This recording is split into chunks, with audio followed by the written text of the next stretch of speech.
அரசனும் அறிவாளியும். ஒரு காலத்தில் ஒரு அரசன் இருந்தார். அவரிடம் ஏராளமான செல்வம் இருந்தது. ஆனால் அவர் தன் உடல் ஆரோக்கியத்தில் அக்கறை காட்டதில்லை.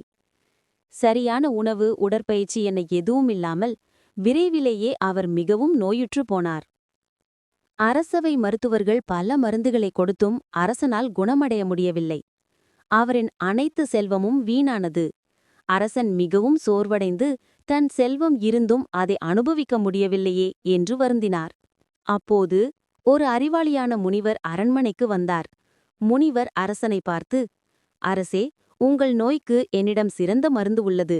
ஆனால் அதற்கு நீங்கள் என்னுடன் நடந்து மலையில் உள்ள என் ஆசிரமத்திற்கு தினமும் வந்து போக வேண்டும் என்றார். தன் ஆரோக்கியத்தை மீட்டெடுக்க வேறு வழியின்றி அரசன் சம்மதித்தார்.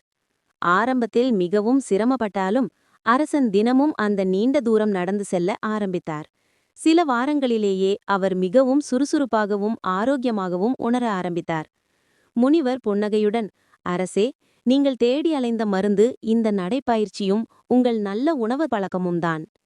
உங்கள் செல்வம் உங்கள் நோயை குணப்படுத்தவில்லை, ஆனால் உங்கள் உழைப்பின் மூலம் கிடைத்த ஆரோக்கியம் உங்களை மீட்டெடுத்தது. நோயற்ற வாழ்வே குறைவற்ற செல்வம் என்பதை இப்போது நீங்கள் புரிந்து கொண்டிருப்பீர்கள் என்றார். நீதி. பணத்தை விட ஆரோக்கியமே உண்மையான மற்றும் மிகப்பெரிய செல்வமாகும். ஆரோக்கியமாக இருந்தால் மட்டுமே வாழ்க்கையை முழுமையாக வாழ முடியும்.